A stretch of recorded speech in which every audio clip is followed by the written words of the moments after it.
I'm Machnik, and I'm delighted to be here this evening.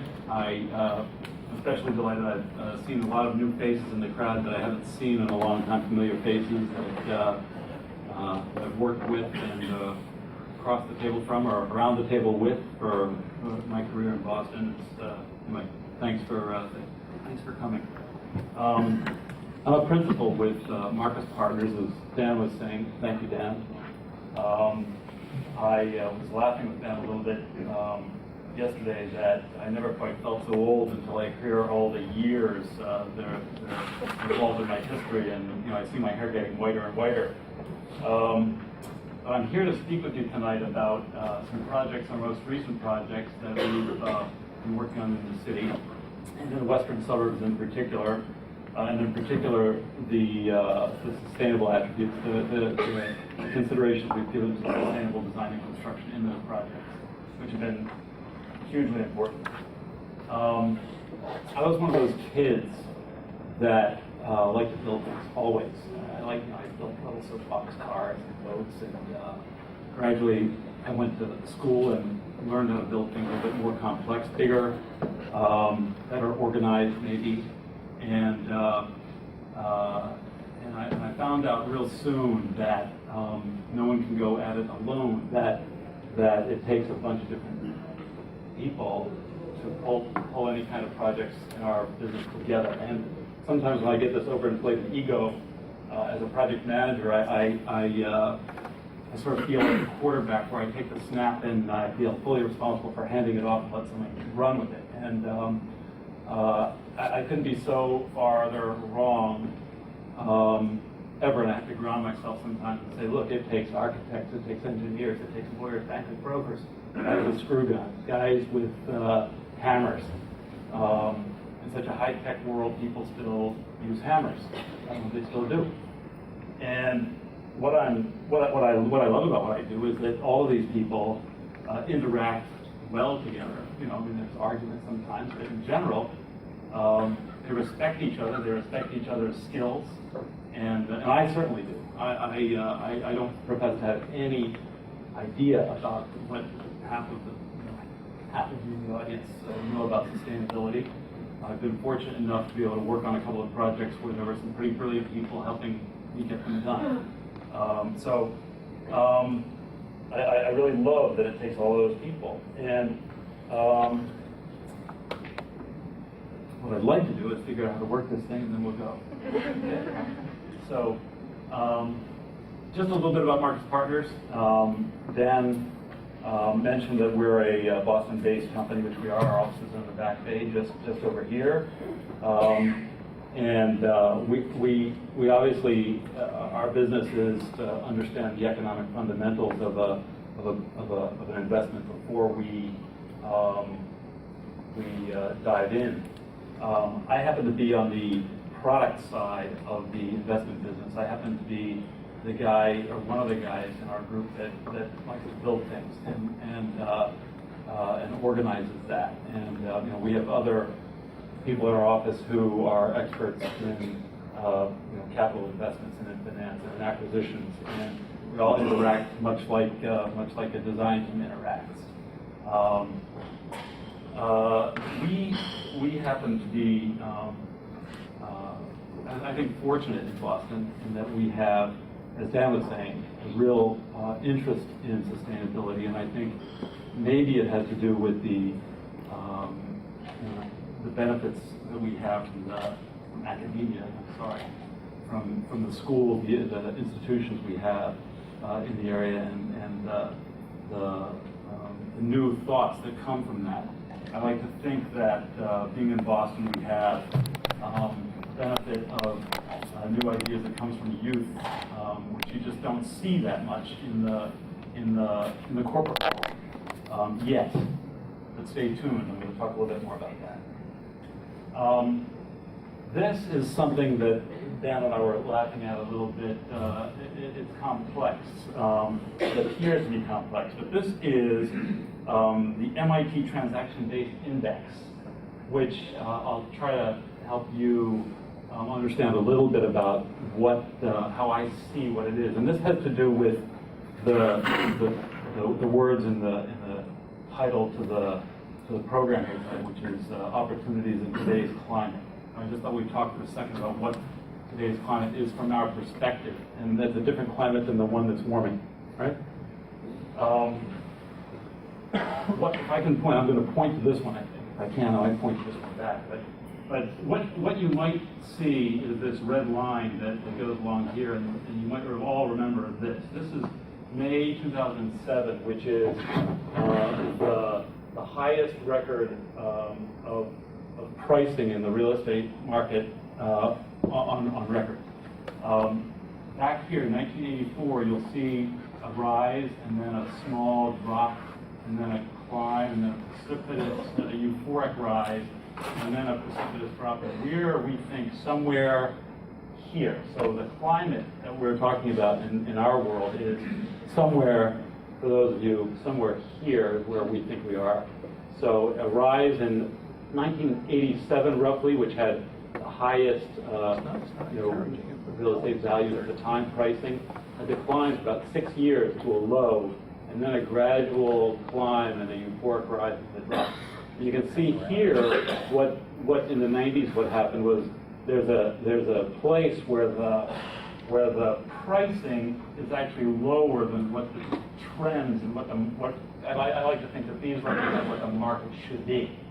And here in 2007, the values were very, very high. And now you can see the values, if we're actually here, which we think we are, we're well below where market should be. And to us, what that means is opportunities. And just as there were opportunities in the 90s when people made investments, and the thing that none of us can project very, very clearly is how we go from here back, and whether we end up, are we at the bottom today? Are we going to start climbing, or are we going to, decline slowly and gradually rise, decline more? What there seems to be among the people that are smarter than me about this, sort of put this stuff together, is that there seems to be, and everybody seems to think that there's a bottom somewhere, hopefully in 2011. That's what it seems. Okay? And then it's a matter of how quickly or how slowly we come from that.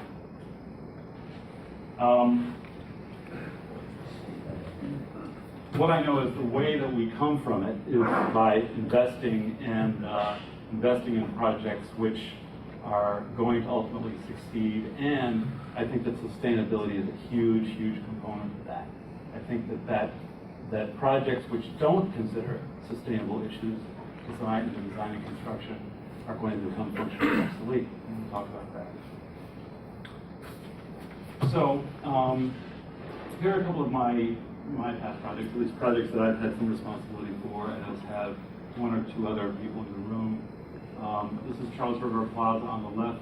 Those of you who know Boston, this is near Mass General Hospital on Cambridge Street, and this is a project in Waltham, which is our 930 Winter Street building.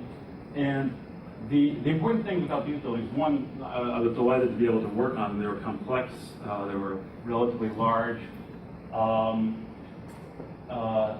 What's interesting to me is the time and the groundswell of the word sustainability, or how green came to be green and then it became overused. And, Charles River Plaza started in 2001, and that was done really as a project which was really closely done with Mass General Hospital, and it was a project which I was just 2001, 2002 was just thinking about hearing the word green used in its current context. Now, most of you in this room probably have heard it well before I did, and I apologize for not knowing sooner. But it came to me, during that process,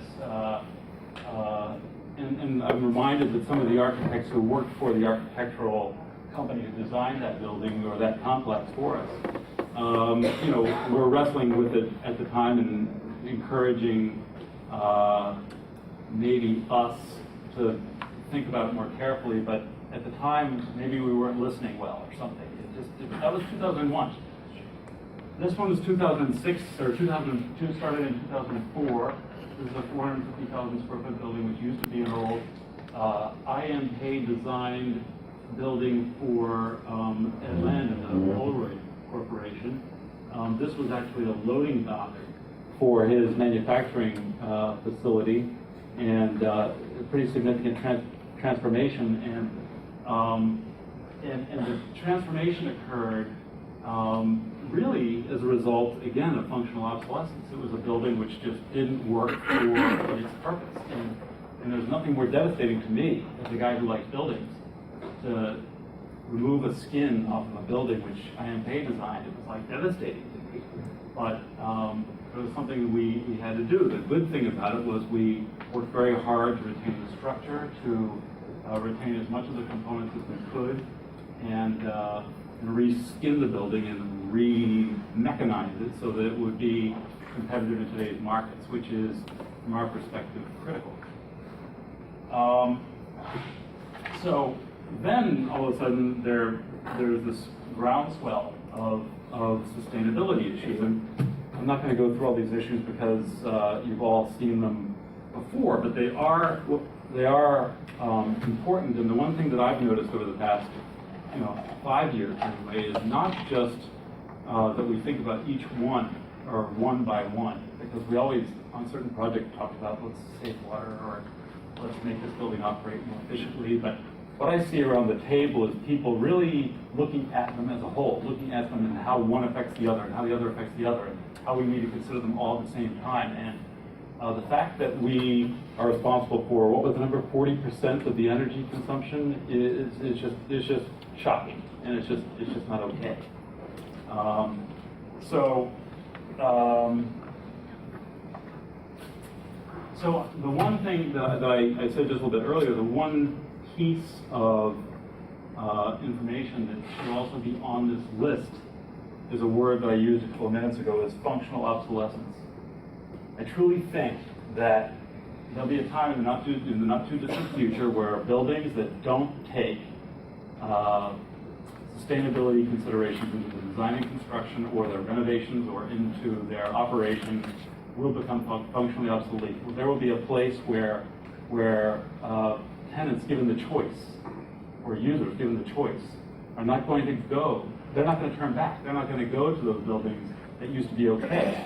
They're going to go to buildings where they can retain the best employees, can hire the best employees, that provide those people who are generally young with good light, good air, and all critical stuff.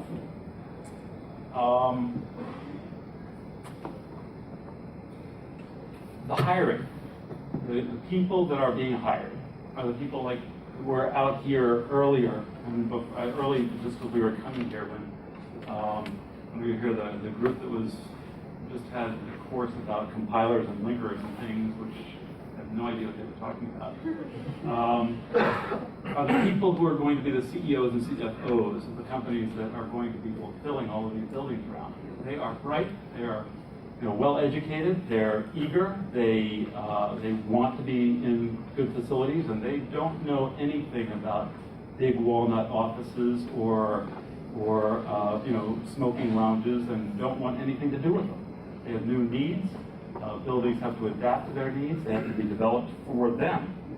And these kids are kids that I look at those recycling bins over there. They don't know anything else except that when you have a plastic bottle and a paper bottle, they go into two different places.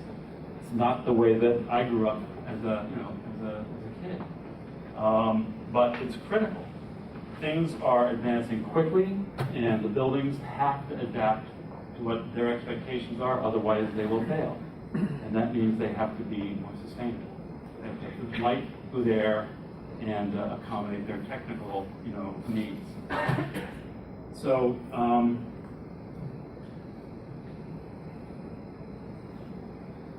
going to go to our case study. Okay, we sort of talked about that already. I was fortunate to be working in Waltham on a project. Waltham, for those of you who aren't from this area, is a suburb of Boston, the western suburb. I think it might be from a business perspective, the way we see it, we see Boston and Cambridge and Waltham, Waltham being third, and never knowing the first or second, depending if you're from Boston or Cambridge. I know that there's this fight there, but this is 40 Sylvan Road. This is a building which we developed for National Grid, really as almost a build-to-suit. And I would say it's about as close to a build-to-suit as you could hope for, except for the fact that we had an existing site and we had an existing footprint and we had an existing building already planned for that location. It just happened to be a little bit bigger before National Grid came into the picture. This is a story about how this project is such a success, how we got there, the great team effort that went into it, the many players that went into it, and the way and the fact that sustainability was next to schedule, the most critical issue from National Grid's perspective. From our perspective, we throw in costs.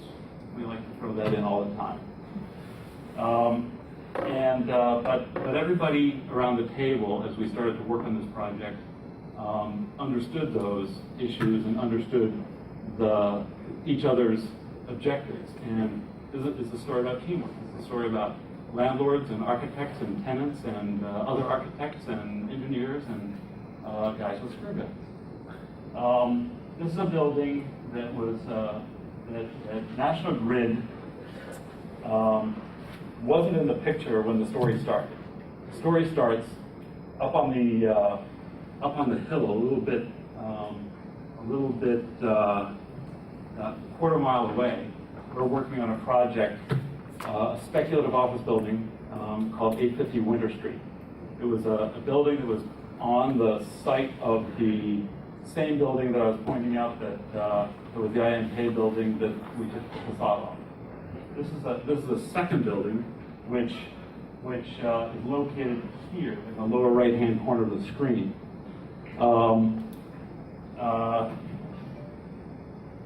In 2007 or 2006, when I was really becoming a lot more aware of sustainability, and the word in our vocabulary came out in the word LEED, which I know, I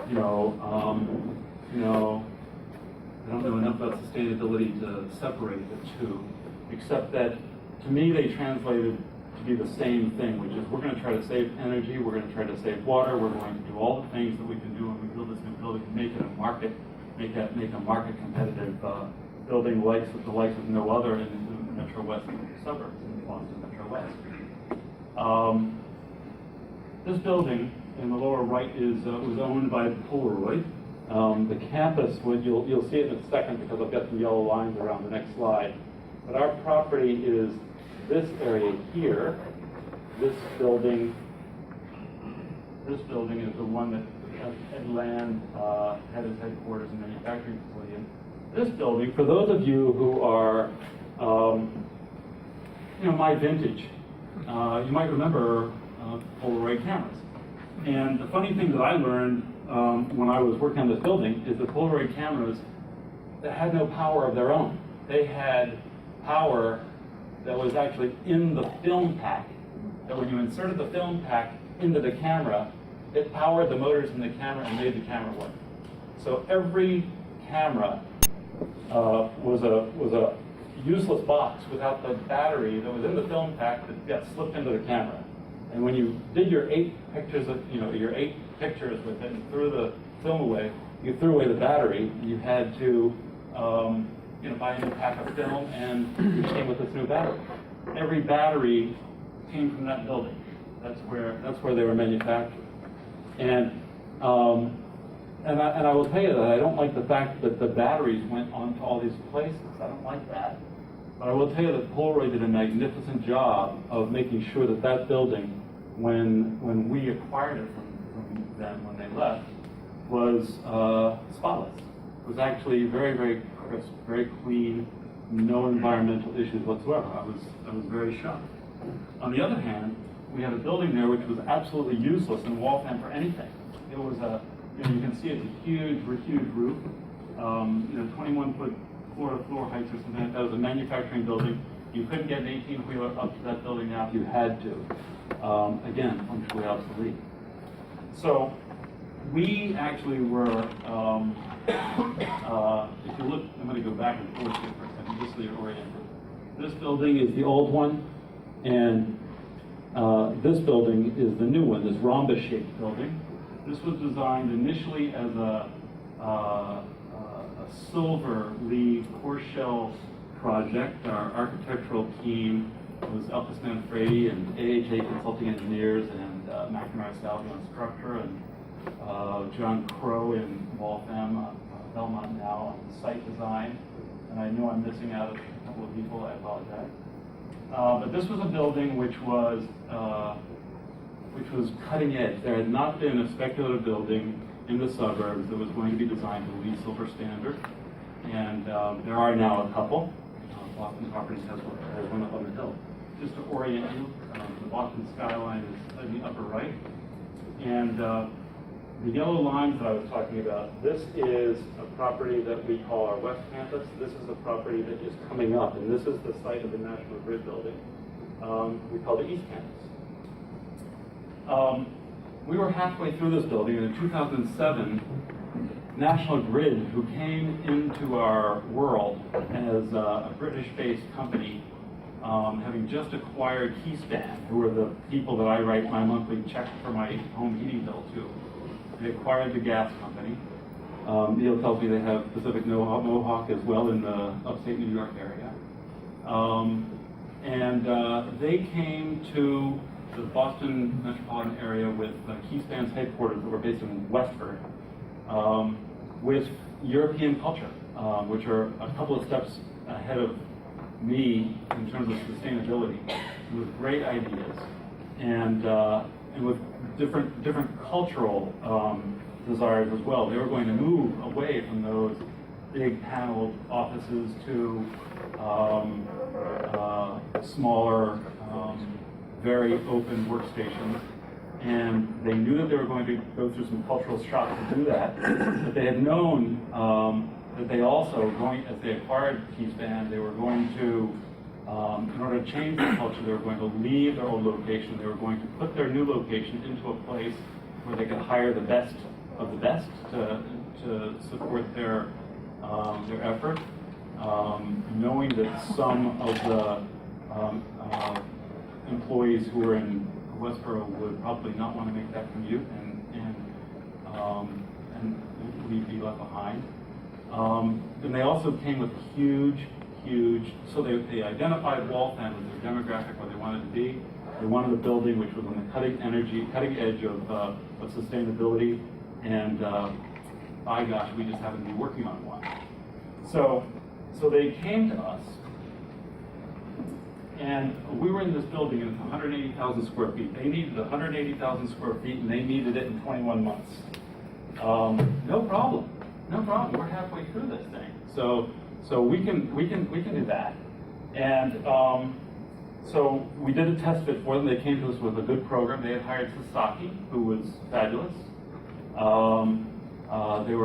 also had JLL doing the sort of spearheading some of their project management issues, which, I could have done better. But, kidding. So no, they were great. And again, this was a huge team effort, and they had great representation. National Grid had appointed a fellow named Fran Boucher, who was really a neophyte.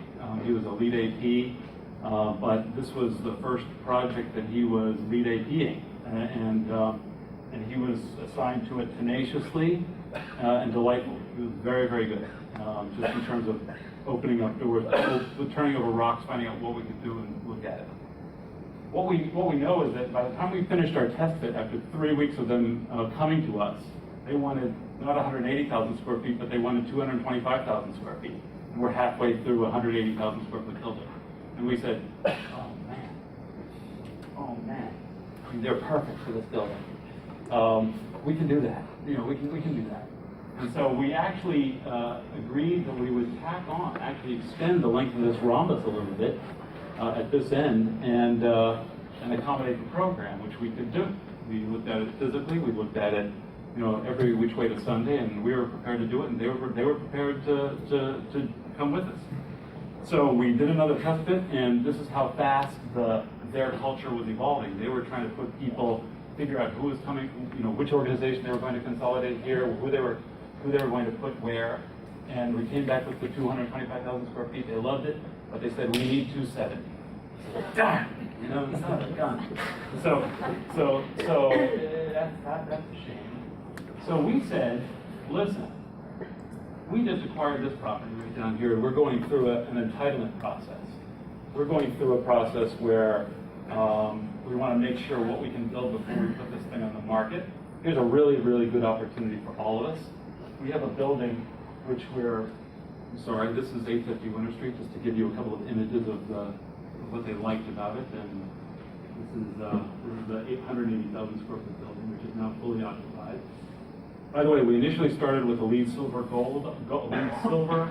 orange shell objective, and we ended up with a LEED gold. Everybody on the team started to embrace it. Everybody started to say, oh yeah, we can do that, we can do that, we can do that. And pretty soon we did a lot better than what we did, and everybody was actually delighted about it. So then came the idea about the property down the street. And I'm just going to orient you a little bit. This is the area that was outlined in the yellow boundary in the distance on that last slide. This is Hobbs Brook. Just out of the picture is the reservoir, and this is the property here. This is a property that was owned by Verizon. It's a 350,000 square foot property that was built by GTE Sylvania originally. Gradually, they started off with building number 1. They built number 2. You can see building number 1 is about 30 feet wide, maybe. It's an unusual little building. They added building number 2. They added building 3, 4, and 5 with this L-shaped piece, which is important. So remember the L shape. And then this ziggurat-shaped building here, number 6, in the early 80s. Anyways, this cluster, it looks more like a college campus than, you know, a community college campus than it does a commercial building in today's standards. And when we bought the property, Verizon sold the property with a lease back. They were going to leave the 350,000 square feet, but they wanted to stay in that important little L-shaped piece. And they wanted to stay in there because that had their important switching, their technology, their mission-critical stuff. And everything else out here was, again, functionally obsolete. Not even they could use it in today's marketplace. So we acquired it, not exactly knowing if we were going to have to demolish it or if we were going to find a user for it, but we loved the location, and so we started an entitlement process, and we were planning a building, basically on this site. Okay, this is that L-shaped building here. The Verizon is now going back, and I'm going to go back a second. So this is the L-shaped building that Verizon that consolidated to. They came to us. National Grid came to us in October 2007. Now, this is a utility company. I was discussing this with Neil that you know my sort of gut, my sort of preconceived notion about utility companies is sort of like the DPW, right? They're going to move slowly, but National Grid came in and they were huge decision makers. They came in and they said, look, not only do we like the idea of going on that site, but that way we can build exactly what we want to do from, you know, with all of our systems. We can supplement what you're doing, or we can work together and build it the way we want it to. And it was a real education process for us all. They came to us, and we were working on a design for a 5-story, 350 or 450,000 square foot building on the site of these buildings which were going to be demolished. We realized that, they needed that 270,000 square feet. If we did it in 3 stories, we could deliver them a building as of right within their time frame, get them in by their mid-2009 schedule, and deliver a building that they wanted from every objective: cost, schedule, sustainability, and and they loved it, and so we moved ahead. That decision resulted in this building. This building is exactly, plus or minus, the footprint of a building which we were going through entitlements for a building that was 2-story higher, that would have taken some regulatory hurdles that we would never have been able to achieve their schedule. But the fact that they came to us, we were talking with them, and they loved how we worked together up at our property at 850 Winter Street. They had the confidence that we could deliver. They felt that we were honest. We are. We started to work together, and that is the result. The result is, you can see the reflective roofing system. You can see an array of photovoltaics on the roof, 225 kW, and you can see some of the retention, which we'll talk about in a second. But all very deliberately planned, and all within 18 months from the time design started, which happened, by the way, before we had an executed lease. We were all working on design. Interiors for National Grid was working on their design within a schematic concept that we had for the building, and we were doing construction documents. At the same time, we had lawyers and brokers and project managers working on leases. And by the end of 2006 or 7, Verizon had consolidated. We started demolishing, and within 18 months, by May 2009, they were in occupancy with furniture in place, with carpet down, people sitting in their chairs. It was pretty remarkable. It would not have happened without people sitting around the table, every day, talking, sharing, what was most important to them, and all of them from the very, very beginning understanding what the objectives were. The contractor that we hired was a guy who we worked with many times, John Moriarty and Associates, on both of the buildings. We'll talk about that later. And they have gone through the sustainability issues and questions and answers on many projects. And they were hugely important in bringing us how to make solutions happen that they successfully delivered before.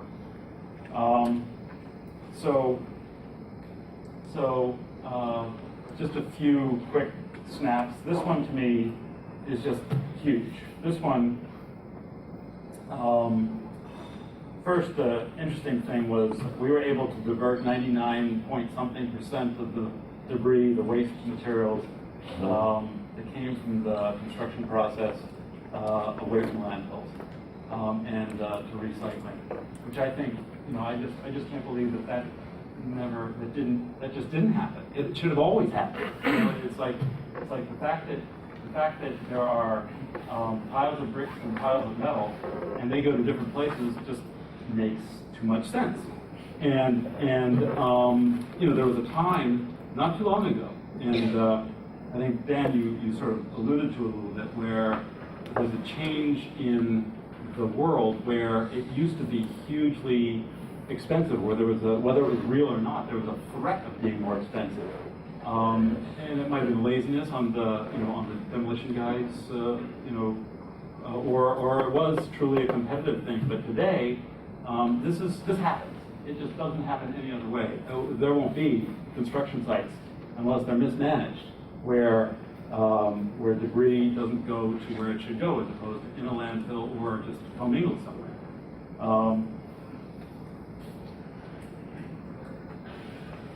Water efficiency. The building has a 55,000-gallon tank underneath it to collect storm water. That was a new one for me. It was a new one for many people, but it was just too simple. There's no reason that we shouldn't be doing it more often. This thing has 100,000 square feet of roof, more than 2 acres of roof, and all of the water gets collected, drops down into a tank, and gets recycled to flush toilets. We have, on this side, you can see in the site design, instead of having berms and things, we have sort of bioswales where water goes into the swale, recharges the ground instead of running off somewhere. Again, it just makes too much sense. This sort of thing is not that much more expensive. It should be done where it can be done. Relatively easy to do. This building, through its low flow fixtures, stormwater recirculation, reduced irrigation, saves about 71% of its projected water use. If those things weren't there, more than 2.4 million gallons a year. A lot of water.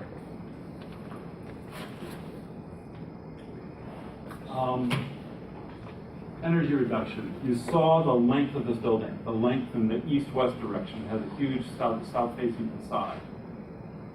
The sunshade that you can see here that are on the entire south facade at every level save a projected 10% of the building's energy use. That's huge. The building, in addition, in terms of energy reduction, we've got to hand a lot of this to National Grid, to Sasaki, to their team, their engineers, because they, in fact, are the guys that ultimately pay for the use of the fuel. Right? They actually pay the operating costs. So there are a lot of decisions which I'd like to be able to take credit for that we can never take credit for without having them at the table. Their team designed the interiors of this building to 0.54 watts per square foot in terms of their lighting load. It's fabulous. They have perimeter dimming. They have task lighting at every single workstation, which is occupancy censored. So somebody gets up every single workstation, every single 8x8 or 6x6 cube, which I think is 6x6. So we get back to the to youth again a little bit. We have obviously low VOCs. I like this one just because it seems to be that there aren't that many more fuel efficient vehicles around, particularly bicycles. But we have to make sure in our projects, in order to make them competitive, to make them nice as well. And sometimes the objectives don't easily coincide. And we work at that. This is an example about having courage. When we first started to work with sustainable buildings, particularly like this in the suburb, very different than an urban building where you have a lot of pavement anyway. This is what we know in New England. This is what we know. This is what hardy native plantings look like in some cases. And this hardy native planting appearance, we're still afraid of in putting something like that at the front doors of our buildings. It's sort of like when we design buildings, we like the elevator buttons to be really nice. We think of the jewelry, people are close to them, they see them. And this makes a lot of sense. It saves water, it saves, it saves everything. But we're still afraid that if we don't have a little bit of really nicely maintained lawn, for instance, that gosh, new guys are going to go to that other building, right? So there's some courage involved. We had a lot of really, really interesting conversations about waterless urinals. Nobody wants to talk about them. They were new to everybody. No one wanted to integrate them, and now we do them basically as a rule. It's just something that we do. We don't even think about it. Fuel cells, wind turbines, we looked at all of those things. Pressured gently by National Grid, much like Neil does to his crew to look at things like algae. We ruled out things like fuel cells. Not just like we ruled them out, but we ruled them out because they just didn't make sense for this particular building from everybody's viewpoint. Wind turbines were in a valley. It would have been a tall tower to make any sense, and it just didn't. So we explored those things, and what we discovered is that the people on our teams, they tended to be, if you look at 4 or 5 years ago when we started, the 850 Winter Street building, pretty resistant to change, pretty resistant just because of unfamiliarity. They didn't know if they were going to be able to deliver these new things within a time frame that we were setting. And by the way, those time frames, we don't change them. we our economic fundamentals that I started off with at the beginning of this are critical to the decision making. So advocacy also, takes some hard work, but ultimately we like to think that the building came out very, very well. It was the first LEED Platinum certified core and shell building in the Commonwealth of Massachusetts. We're actually very pleased with the National Grid, very pleased with it. And just quickly in closure, this is the National Grid building. You can see a better view of the PV array on the roof. But what's important in this picture is this little excavation right here, which was taken on May the 25th. I'm happy to stand before you here saying that we are building a new ground-up building, which is a nice thing to have underway in this climate. This is being done. Remember, Verizon consolidated. They went back to their mission-critical service and switching areas in this building. They are now expanding into a location here, into a building that's going to be looking like this, which we've done and occupied in December, before Christmas, and that makes us very happy.